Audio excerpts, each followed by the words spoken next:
Water in the basement is something that we run into all the time, especially when we're showing houses. So over the years, we have developed a list of items that we look for, and here are the top 4. Number 1 seems pretty obvious, but if there is a puddle on the floor when you're in the basement, there could be a water issue. Number 2 is when you pull open the basement door and you're hit with an awful smell from the basement, could be a water issue.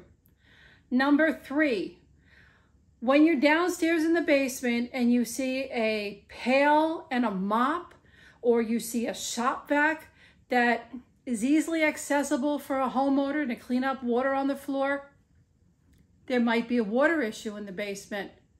Number 4, when you go downstairs to the basement, there's nothing down there, but the floor and the walls are all freshly painted. It could be a water issue in the basement. There are a few other things that we look for, but these are the top 4. This has been Richelle Ward with your Monday Market Minute, and I look forward to seeing you again next week.